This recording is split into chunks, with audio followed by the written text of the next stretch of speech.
para limpiar, para tomar, é fantástico. Sincero, fácil de facer, rápido, e que sorprende, non? Unha potencia... O que facemos do escabeche, o mexillón escabeche, incorporamos tamén o escabeche, vale? Un aire, unha espuma, vale? Como decir, a soja, fusionamos, facemos un aire que nos metemos na boca burbujas que non ten unha consistencia que se desfai, pero ten todo o sabor do escabeche, vale? Bueno, mentras eu vou ahora preparando o segundo plato, probades o primeiro e Gabriel nos conta un poquinho máis do mexillón de Galicia. Bueno, que aproveche que se de la marca.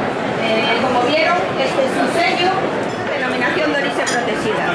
Solo este logotipo es el que garantiza que lo que están adquiriendo es el auténtico mejillón de las Rías Gallegas.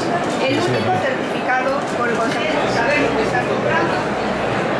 Lamentablemente, en el mercado podemos encontrarnos envases con etiquetados irregulares. Y les explico. Como les decía, ¿no? Pueden aparecer en los envases informaciones que realmente no van acompañadas por el sello. ¿Y qué significa esto? Bien, ustedes pueden pensar, pues... O que utilizamos é garbanzo cocido, mexillón cocido, pode ser que teñamos un mexillón fresco que cozamos ou comprar este mexillón xa cocido. E logo mexillón escabeche, vale? O que facemos é triturar todo. Añadimos un poquinho de aceite de oliva, un poquinho de pimienta.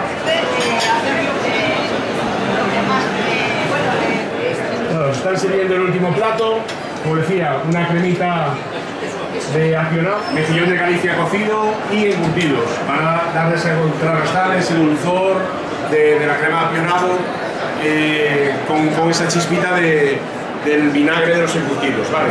Yo os recomiendo que mezcléis, que cojáis cremita, si queréis probar la crema antes para ver el sabor que tiene y luego mezclar mejillón con crema, con embutidos, hacer esa mezcla en boca del plato en sí.